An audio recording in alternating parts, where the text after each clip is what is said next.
Welcome to O-Talkin' with Dave. Put your hands together for the pastor of positivity whose glass is always at least half full. Here's Dave.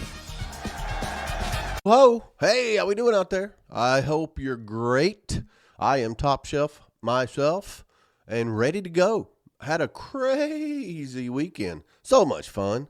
People coming in, people calling, playing music with the band, getting ready to go. We're gonna finish this year with a bang, and then just buckle up. Next year is already kicking.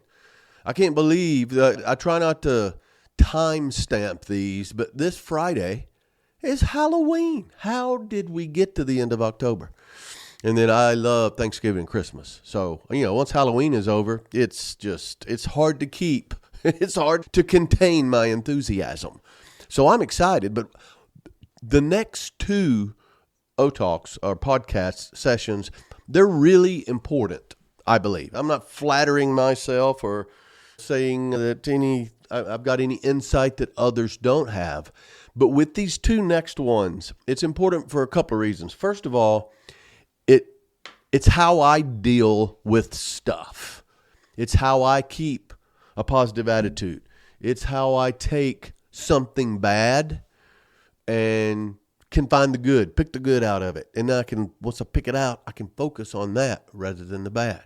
Mike McAnally talks about how music is a wonderful thing because you can take what could be a horrible situation or a horrible life event and put it into a 3.5 minute song. And on the other side of that, you can touch people. You can say something in a way that nothing else can. Normal words or conversation can't do it, but a song can. So it's important for everybody to find their way to deal with things. So today on this particular one, we're going to talk about finding that. It's everywhere. It's everywhere. And then the next one, we're going to talk about victimhood versus beneficiary. That one's a little deep, but it's true. And so we'll get on that next time. But it's really, if I were going to do a two-parter, this would be it.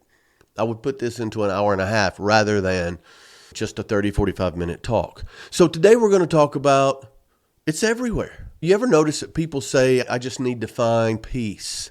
I just need to find a purpose. I just need to find these different things. Like they're gonna stumble upon it in the couch cushions when they're looking for the remote. It's like my dad used to say, I don't know why he would say this, but he would say, it's like when the farmer found his cow. He found him all at once. And we just laugh.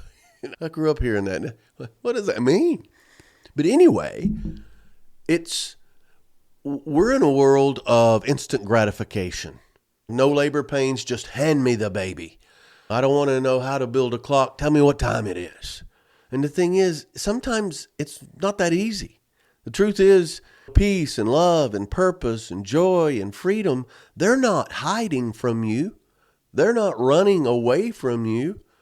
They're not around the corner, and if you don't notice it, you miss it. They're everywhere. They're everywhere. They don't just come upon them all at once or any part of them.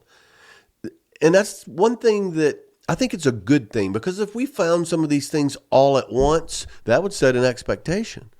And also, finding them a little piece at a time, Piece, a little piece at a time, that gives you something to do. It's up to you to recognize them, to pick up the pieces and start connecting them, almost like a puzzle.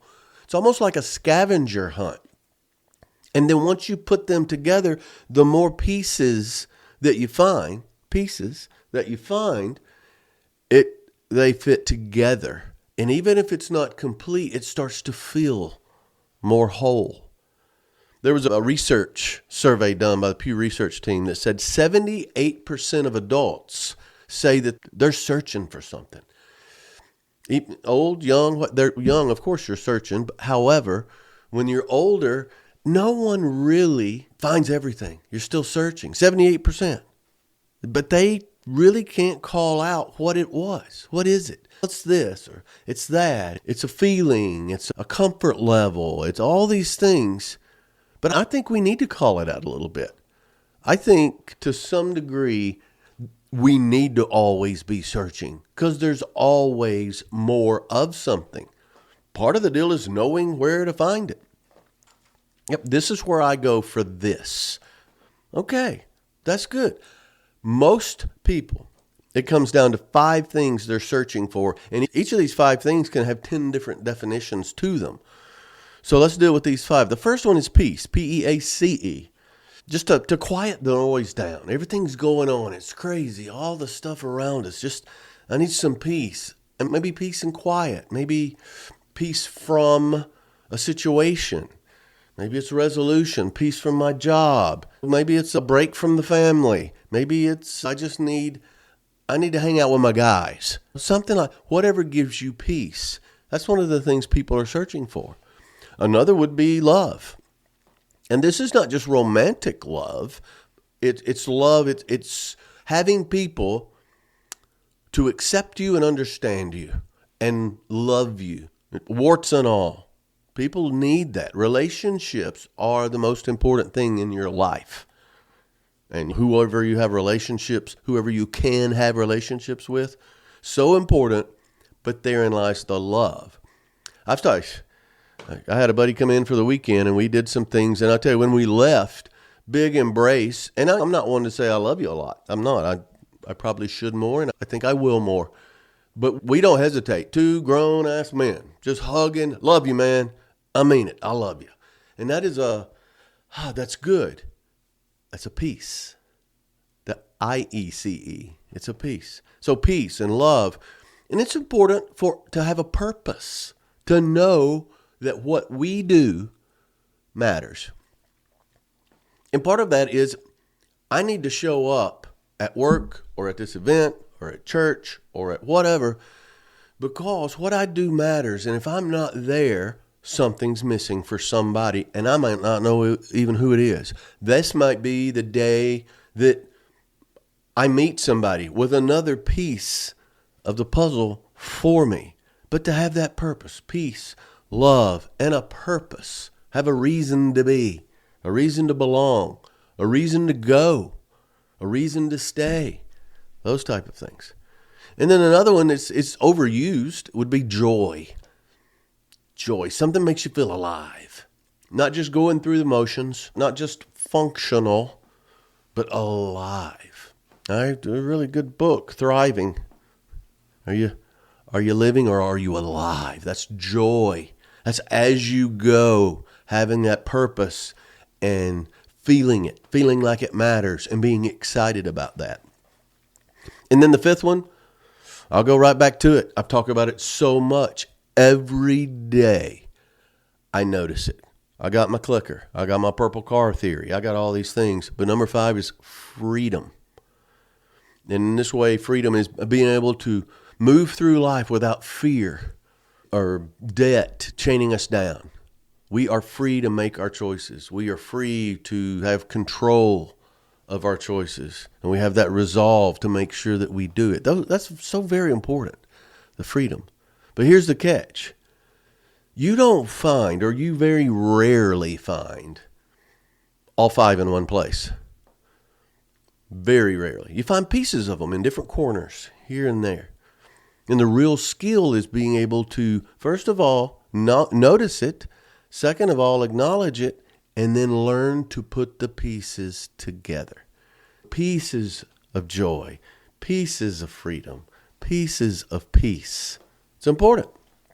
So it really comes down to a couple of things in my years of research and failure to some degree.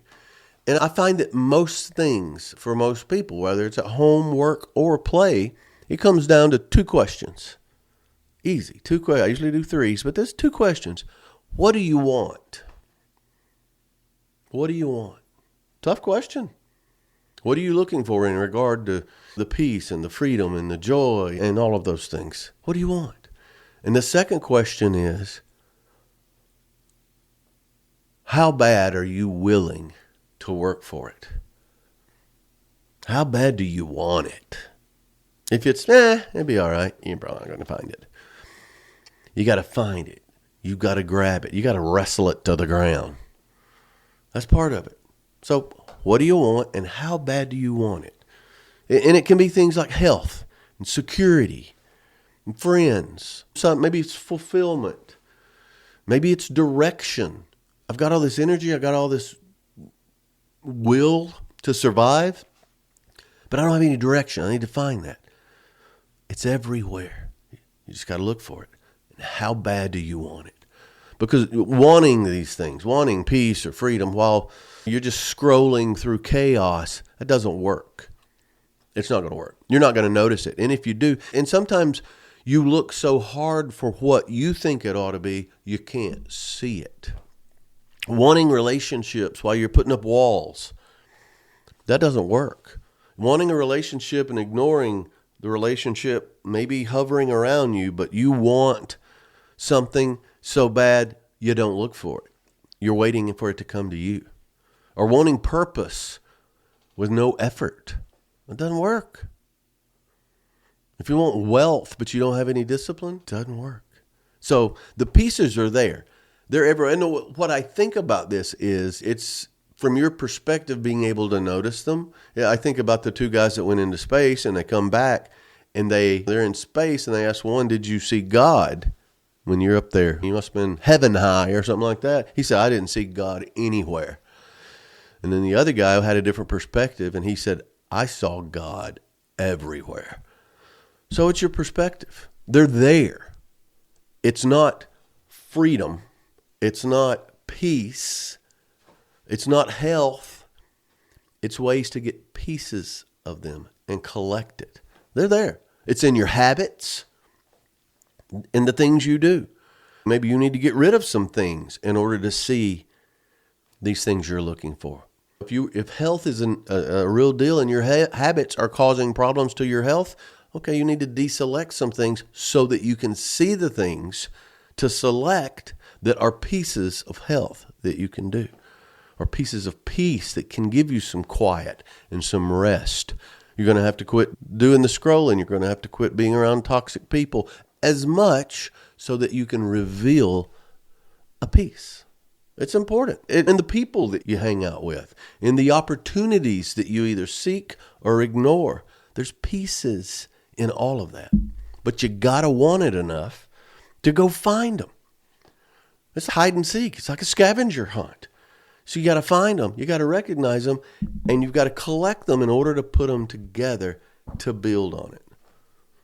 The universe rewards people who move. Action. You're worried about something, take action. The worry goes away. If you're looking for something, if you're waiting on it to come knock on your door, no, action, move, look for it, ask about it. Act as if you've lost something that's very precious and you're desperate to get it, desperate in a good way. You will ask everybody, have you seen this? Have you seen that? I lost my wallet the other night. That's not the first time. But everywhere we went, I didn't go in and casually look around and look up and down and around the places. I went straight to them. Did anybody turn in a wallet? I lost my wallet. It looks like this. It's da-da-da, and described it and all this because I wanted to find it. I never did, but that's okay. We've replaced everything. However, that's when you're looking for things, be that intentional with it. The universe rewards those who move. So finding these pieces in real life, you can't have total control of your health or wealth or love, but you can find the pieces that will move you toward that. It's almost like you can't see it from here, but once you get these pieces, they'll take you to a place where you can. It's important. With health, you might not run a marathon, but you can walk to the mailbox. You can walk around a block. You may not eat perfectly, but you know what? You can skip this every now and then. Maybe I'm trying to cut back on soda. It's tough. I drink the diet stuff, so it doesn't have all the sugar and everything else, but I could drink less. I could cut out one a day. I could go a day without drinking it. I could do that stuff. That's a piece of it. I'm still not healthy, but that's a piece that I'm adding for some health. A good night's sleep. It's so important. And I don't always practice what I preach. However, I can work on things, discover things that help me sleep better, things to not do X amount of time before I go to bed, things to do, that type of stuff. Sometimes it's just being able to take a deep breath. I heard the other day about a dog, and I forget what it's called. When a dog rests, they'll settle in and they'll take a double breath, like my boxers did it all the time. That's a technical breathing technique that helps you relax. And dogs know it. They do it instinctively. So there's little pieces of things that might help us sleep, help us relax, help our breathing. Little pieces. They're everywhere. You think about finances. You may not be debt-free. And sometimes the little pieces out there, it's not what you do to pay something off or to make an extra payment. It might be what you do to not incur an additional payment. It's a small piece. You may not have your dream home.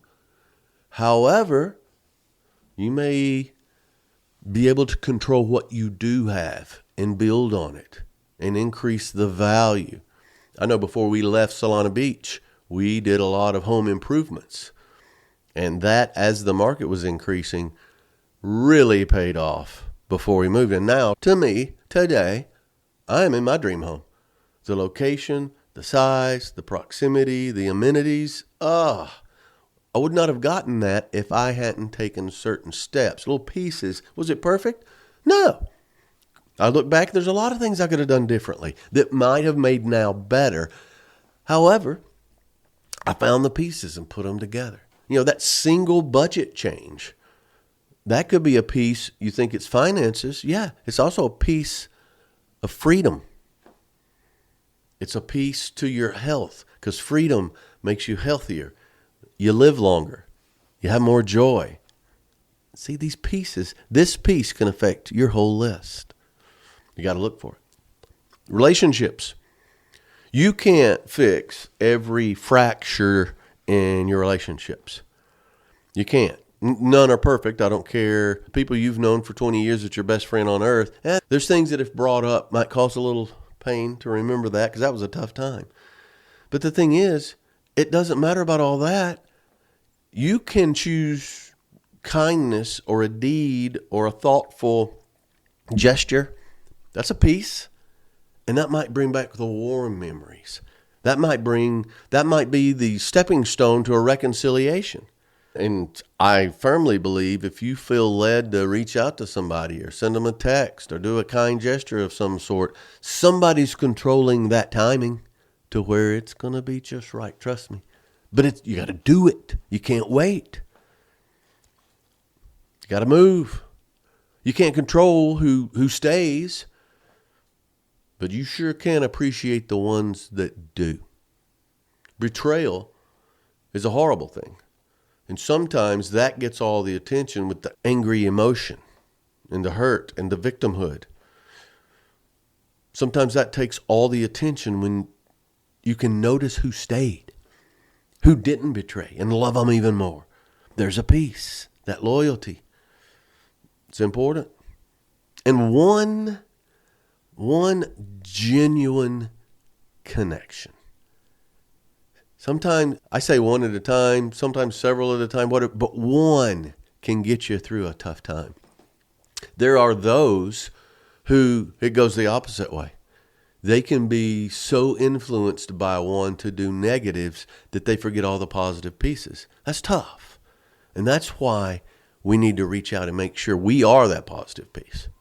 And then if you talk about your career, you might not have the title you want yet, but you can grow that skill. You can work on that skill. I remember just some simple things. I was with a company, and early on, I heard dress at work, dress like the job you want. So everybody else was wearing like polos or whatever. I was wearing a pressed white button-up shirt. I didn't know if that was a uniform of what I want, but I knew it was a step up from what most of my peers were wearing. And it got noticed. And I learned how to iron a shirt. Man, I could put a crease in there that you could cut a melon with. But that's it. Dress, understand what you want, and develop the skills to get you there. You might not love your job, but you can love your work ethic. And when you change jobs, that work ethic will be honed. That curiosity, that professionalism, those are all pieces that you can put together. Now, a single compliment, a completed project. Maybe you took a risk and it paid off. And even if it didn't pay off, you showed guts, you showed initiative. Those are all pieces of purpose and career and finances that lead to freedom. It's all there. And they're everywhere. You don't go, it's not just about getting that job with that package that's going to lead to financial situation and make your relationship better and your health is going to be good, all because of this. You got to put it together like a quilt. Remember my Aunt Hallie? Oh, she's wonderful. She's the Aunt Hallie and Uncle Robert, and I'm not going to name them because I'll leave somebody out and I don't want to upset them. But I remember I got two older sisters, and at their wedding, she got them like a blanket or some bedding of some sort. And then for my wedding, she apologized. She said, they quilt. That's a big thing, you quilt. And she apologized because she got my sister's store-bought quilts, and all I got was this store-bought blankets, I believe. And I had this homemade quilt, and she apologized for it. I wouldn't give anything for that quilt. That quilt had love sewn into it, and time and effort. And they thought of me when they were doing it. Probably me and my mom and dad and the family. And I can just imagine the talk when they do it. But that's what this concept of it's everywhere, but you gotta sew it together. You gotta collect the pieces. They have the big tall pile of squares that through work and effort, they turn those squares into a quilt that's full of warmth and love and much better than a store-bought blanket, Aunt Hallie. So that's part of it. So let's talk about 5 reasons it's important to find these pieces everywhere. Don't just settle for a piece. Okay, that goes to something. We're working a puzzle here, and it's a glorious puzzle. One thing it does, it's very important because it helps you to build gratitude, that gratitude muscle. It's something you got to work out. You got to build it up. You got to notice things. And the more you notice, the easier it is to notice them. Because when you see value in just small wins, your brain starts rewarding you for that and making you more aware. It's the purple car theory. And it's not just about acquiring this and I've got it. Great, I'm going to hold on. No, it's like picking apples off a tree. There's one. Oh, there's one. And you don't look what's in the bucket that you're putting the apples in. When that bucket gets full, okay, look on the tree. There are more apples. That's the way it is with these pieces. They're everywhere. And that builds gratitude, builds your gratitude muscle. Also, you break the comparison habit. You stop measuring what you lack and start noticing what you have. And that almost goes back to the gratitude muscle. However, when you're doing it, you focus on what you have. Because you're thinking, I do the gratitude post where I try to name, I don't try, but I focus on naming 3 things I'm grateful for right now. And I don't go to, I'm not grateful for that, or I'm not grateful for that, or I'm grateful for that, but not that. No, you don't do it. You start looking for the positive. And you break that comparison habit to what I don't have. And that creates momentum. Every small piece gives you energy to go looking for the next. It's like a booster shot. There's this and there's that. And then you can start seeing how the pieces work together for one of your goals. But then, hey, this will also help with that. This helps my finances, which is going to help with my freedom. This helps my health, which is going to give me more energy, which helps my career, which is going to help me get to that place, which is going to help my finances. All these pieces, though. It's not one package. At that momentum, every piece gives you that energy to go to the next one. And all of that together, it helps with your mental health. Now, Harvard studies have shown that noticing small positives reduces your anxiety up to 40%. Just noticing small positives. Not the win, but little positives. I'm telling you, I went for a walk this morning, and there's a There was a little dog that was yapping and getting on my nerves because I was on the phone. And I wasn't multitasking. I was walking and I got a phone call. But yapping and was interrupting my call. And finally got through with it. And I looked down at this dog and it wasn't mad at me. It wanted me to scratch its head. And it just wiggled his tail and rolled over on his back and all that. But when I was on the phone, it acted like it's going to rip me a new one. And so I went from being annoyed to that sweet little dog, and I scratched his belly, and I noticed that small little thing, which made me notice others. And on the rest of the walk, I noticed some things because I had some momentum.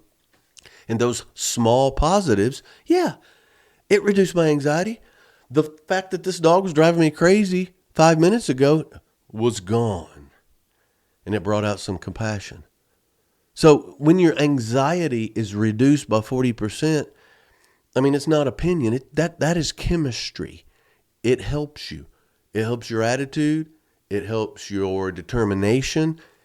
And it helps your overall health. It's a mental thing, but it helps your physical health. It's important.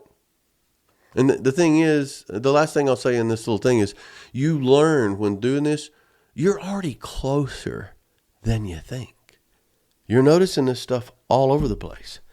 I don't see God anywhere. Oh, look at that star. Look at that. Oh, look at this over here. Before long, God everywhere.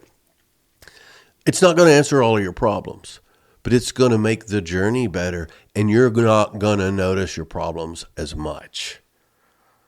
So how do we do it? Dave, this sounds fantastic. You're working me into a froth, but that sounds like you. What about me? How do I do this? Because everybody's got home, work, and play they're dealing with. And I want the G.I. Joe with the Kung Fu grip, but I want it all at once. Now you got to go with the pieces. So how do we find them? So at home, I'm telling you, one of the best ways to start your day is to get that quiet moment. Get that cup of coffee. Walk outside and take a deep breath and take a moment. And it can be literally a moment before you look at your phone. That's a great way because you'll notice things. You're not cluttered by something. Your brain is not going to the point you don't notice the pieces that are everywhere. You go out, and if you're quiet, something will speak to you. I guarantee it.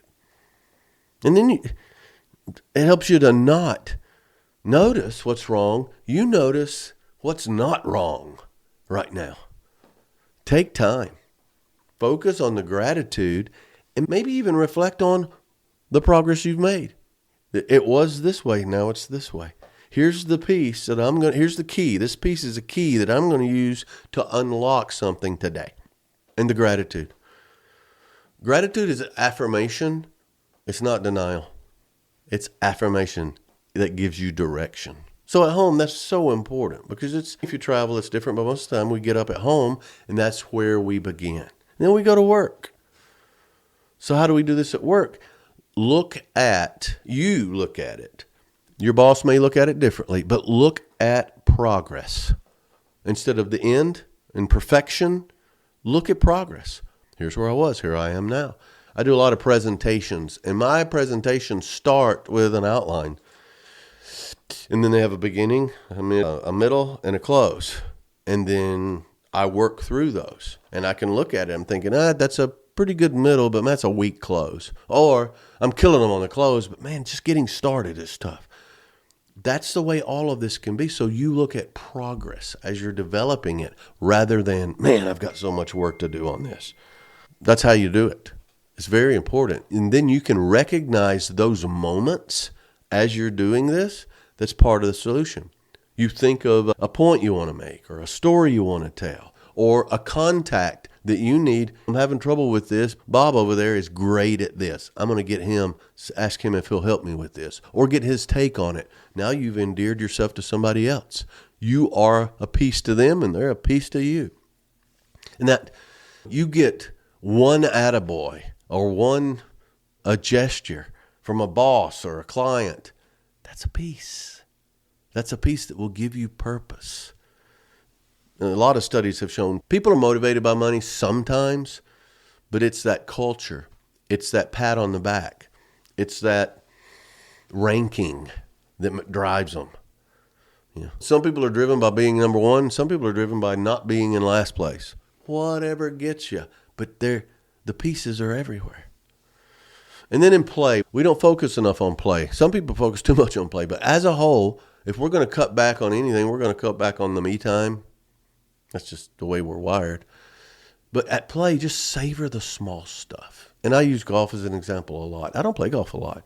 But when I do, I try to enjoy not my game because I suck. I hit a few good shots every round that keep me coming back. But I love to be outside. I love to notice a perfectly manicured golf course. The way a hole is set up to where, oh man, the perfect shot would do this. I enjoy all that little small stuff. I enjoy the banter with the group. If it's a group of friends and we're hacking on each other, or if it's a group of work people and we may be talking business or whatever, but you may tell a story or you may see a side of that person you didn't see otherwise. Savor that, the small stuff. Because the joy's not in the event per se, it's in the moments of the event. It's in the pieces. Somebody's laugh, what their sense of humor is. Maybe that you're doing something and music's playing and it's a certain song comes on and boom, now you've got something in common with somebody. Or maybe it's just at the ocean. I know you see people out just in their chairs or wherever, especially in the Gulf, gather just to share a sunset. Those are pieces. Those are pieces you can put in your pocket and give you something. So awareness is the greatest thing you can do when you're looking for the pieces, and they're everywhere. So I think this is a self-fulfilling prophecy to a lot of people. You can program yourself in that regard. So part of the is you can make it happen. So let's talk about 5 ways to make this a self-fulfilling prophecy. One is just focus. The focus directs your energy. You're going to find more of what you're looking for. The negative side of this, a good friend one time told me, if you go into a house looking for crooked pictures, you're going to find them. Also, if you go into a house looking for positive things, you're going to find them. So focus directs your energy and helps you notice what you might have walked by otherwise. And that energy that focus gives you, that creates some attraction. You know, what you seek starts seeking you too. You're looking for it and it's looking for you. So that energy creates attraction. And the attraction, you feel like it's there. I know it's here somewhere. That builds confidence. You begin to expect something good instead of fearing something bad. That's great. So the attraction builds the confidence. And then confidence calms chaos. Chaos is the enemy. Chaos and toxicity is the enemy. So when you have that confidence, it calms down the chaos, and that's where the peace starts coming in. A piece of peace. And then peace sustains the cycle. Peace will give you that focus that directs your energy, that creates attraction, that builds confidence, that calms chaos, that gives you peace. Self-fulfilling prophecy. One thing leads to another, and the momentum over time, it becomes a habit. It becomes your nature. And you're a lot more fun to be around. You're making quilts out of all these pieces. The psychologists call that positive expectancy bias. Positive expectancy bias, meaning the bias part is, I tend to think it's here somewhere and it's a good thing and I'm going to find it. Yeah, faith comes into this because it's believing before seeing. Either way, the result's the same. What you look for, you'll find. You're going to find it. You may find a piece of it. You may find several pieces of it. That's part of it. It's important. It's important. The whole puzzle analogy, life doesn't hand you the box up like a jigsaw puzzle. You got that and you got the picture on it. When you open up, it's not put together. You just got a picture. That helps you look at, okay, here's what it's supposed to look like. You get the pieces. And how many times have you worked in my parents and their friends used to work up to 1,000-piece puzzles. And it's, man, and from time to time they would think, this part's not in here. I've looked everywhere. I've worked all the edges. Okay, then we start filling it in, and oh, there's some white flowers over here. Let's see all the pieces with some white on. And you start to put that together. And at some point you think, is it here? I don't think there's enough pieces left. We're never going to get all this together. Blah, blah, blah. That's because you're focused on the overall thing instead of the pieces. One piece of love, one piece of purpose, one piece of freedom. Hey, here's a piece of joy. Hey, here's a piece of peace. And then suddenly that picture starts to make sense and it starts to come together. And all those pieces you put together, oh, I see it. And then you can admire it. And it makes you actually more likely to work another puzzle or keep finding pieces. It reminds me of the Rolling Stone. You can't always get what you want. But if you try sometimes, you just might find you get what you need. And what you need is at least a piece. So stop waiting. Stop waiting for joy or love or peace to just arrive. Knock on the door and boom. Gather it. Go get it. Get your basket and start picking it. Moment by moment, choice by choice, piece by piece. Because when you finally step back and look at your life or a part of your life or home, work, play, and then you put it all together, you'll see it's not missing any pieces. It's coming together. And you notice what you want more than what's not there. Because you can't go get what's not there if you don't want it. You got to know that you want it. Seek it, get it, and put that piece in place. That's how we can do it. So when you feel like you're lost, when you feel like you'll never find this, you'll never find that, then we're all there from time to time. Don't look for it. Look for a piece of it. And then you'll start noticing that it's everywhere. Do it. So I hope this helps. And I hope as you go out, you'll start noticing things. You'll start noticing the people that are kind to you. You'll start being kinder. You'll start speaking to people. Something as simple as a smile is a piece for somebody else. It also helps you. Helping out at work, doing that gesture for someone. Those are all pieces, and they're everywhere. And hopefully this will help you notice it. But you got to determine what you want. How bad do I want it? All right. Thanks for hanging out. Hit me up at david@otalks.com or dave@otalks.com or just go to otalks.com. There's all sorts of stuff on there. And I appreciate the support. It's so much. Things are moving almost. I got to get in shape to keep up. So a big push till the end of the year, and then next year is going to be stellar. I can promise you that. Pieces everywhere for next year. So I'm excited. Thanks for hanging out. Thanks for hanging on. But most of all, thanks for O-Talking with Dave. Giddy up.